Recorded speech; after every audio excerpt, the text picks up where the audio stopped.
السلام علیکم میرے اسٹوڈنٹس اور ویورس جو فزیکل ایجوکیشن اسپورٹس یا اس میں انٹرسٹیڈ ہیں، جمناسٹک اسپورٹس میں، اور اس کے بارے میں جاننا چاہتے ہیں. تو آج جو ہمارا نیکسٹ ٹاپک تھا وہ تھا، آج ہم پڑھیں گے نیچر آف فزیکل ایجوکیشن یعنی جسمانی تعلیم کی نوعیت. یعنی فزیکل ایجوکیشن کس قسم کی ہوتی ہے؟ اصل میں جب ہمارا جسم حرکت کرتا ہے نا، تو اس کے نتیجے میں جو جسم میں تبدیلیاں ہوتی ہیں نا، اصل میں اسی کا نام جو کیا ہے، جسمانی تعلیم ہے، یعنی فزیکل ایجوکیشن. تو نیچر میں ہم زیادہ تر یہی دیکھتے ہیں کہ اس کا موجود کون ہے، کہ یہ کہاں سے آئی، فزیکل ایجوکیشن کس طرح سے نام دیا گیا. تو اگر دیکھا جائے نا، تو دنیا میں ہر انسان نا خود ہی اس کا موجود ہے. یعنی ہر انسان جو ہے نا، اس میں کچھ جسمانی حرکات ہوتی ہیں، اور جب وہ ان جسمانی حرکات پر غور کرتا ہے اور ان کو صحیح طریقے سے انجام دیتا ہے، تو اس وقت ہم کہتے ہیں کہ وہ فزیکل ایجوکیشن سے اچھی طرح آگاہ ہے.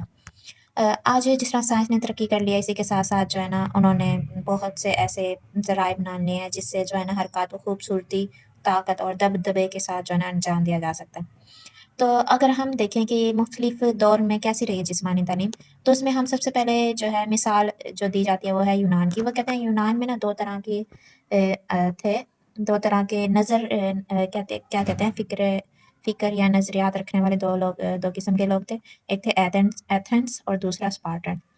جو ایتھنس تھے وہ عام تعلیم پر زور دیتے تھے، یہ معروضی کے لیے یاد رکھنا ہے.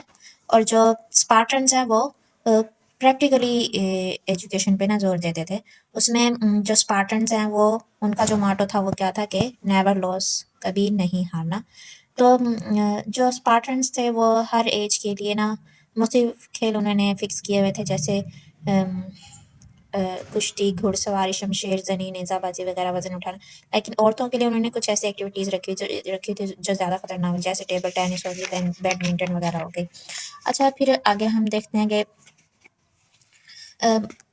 کہ فزیکل ایجوکیشن کو کس طرح سے لوگوں نے یوز کیا. انہوں نے مختلف حالات میں مختلف طریقے سے اسے استعمال کیا. جیسے پہلے جو ہے نا اسے کمپٹیشن وغیرہ کے لیے استعمال کیا جاتا، طاقت یا روب دبدبا دکھانے کے لیے یوز کیا جاتا تھا. لیکن اب جو ہے امن قائم رکھنے کے لیے زیادہ تر کی جائے. ہم جیسے سنتے ہیں اولمپک سے شروع ہو رہے ہیں، اتنے ملکوں نے حصہ لیا، اتنے اس نے یہ گولڈ میڈل جیتا اس میں اولمپکس میں، اس طرح سے.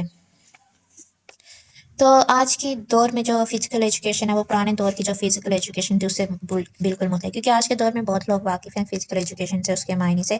وہ کہتا ہے اگر ہم اس کے اوپر غور کریں تو یہ ایک آرٹ نہیں ہے، بلکہ اس میں یہ ایک مکمل سائنس ہے. کیونکہ اس میں ہم velocity, friction, movement, anatomy, physiology, اس کے ساتھ ساتھ جو ہم جو ہے نا فزکس، کیمسٹری اور جیومیٹری کا بھی اس میں ذکر کرتے ہیں.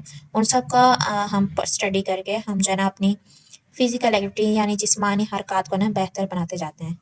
نیکسٹ جو ہمارا ٹاپک ہوگا وہ ہے فزیکل ایجوکیشن کی اہمیت، وہ ہم پھر نیکسٹ دیکھیں گے.